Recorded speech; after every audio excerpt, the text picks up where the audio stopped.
వెంకటాపురం అనే గ్రామంలో పుల్లయ్య అనే వ్యాపారి ఉండేవాడు. అతనికి భార్య, 2 కొడుకులు. భార్యకేమో దేవుడంటే భక్తి, కానీ పుల్లయ్యకు లేదు. అతను ఎంతసేపు వ్యాపారం మీదనే దృష్టి పెట్టుకొని సంపాదనే ముఖ్యం అనుకునేవాడు. భార్య 2 కొడుకులకి నారాయణ అని, గోవింద అని పేర్లు పెట్టింది. కొడుకుల్ని పిలిచినప్పుడైనా నారాయణ, గోవింద అని దేవుడి పేర్లు తలుచుకుంటారని. కానీ పుల్లయ్య పిల్లలిద్దరినీ పెద్దోడా, చిన్నోడా అని పిలిచేవాడు, కానీ పేర్లతో పిలిచేవాడు కాదు. కొన్నాళ్లకి భార్య చనిపోయింది. కొడుకులు పెద్దవాళ్ళయ్యారు.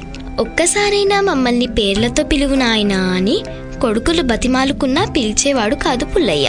పుల్లయ్యకి ముసలితనం వచ్చి ఆరోగ్యం తగ్గిపోయింది. జబ్బుతో మంచం పట్టాడు. చివరి క్షణాల్లో అయినా నారాయణ, గోవింద అనో, రామ, కృష్ణ అనో అంటే ముక్తి పొందుతాడని కొడుకులు అనుకునేవారు, గాని పుల్లయ్య అనేవాడు కాదు.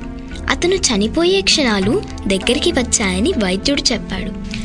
నారాయణ అనకపోయినా కనీసం మొదటి 2 అక్షరాలైనా అంటాడేమో అని కొడుకులు ఆశపడి కొబ్బరి నారని తీసుకొచ్చి, నాయనా ఇదేంటి అని అడిగారు. నార అని అన్నా చాలనుకున్నారు, గాని పుల్లయ్య అది చూసి పీచు పీచు అంటూ కళ్ళు మూసేశాడు. చూసారా పుల్లయ్య మొండితనం? అలాంటి వాళ్ళు ఎందరో ఉంటారు, వాళ్ళు మారరు.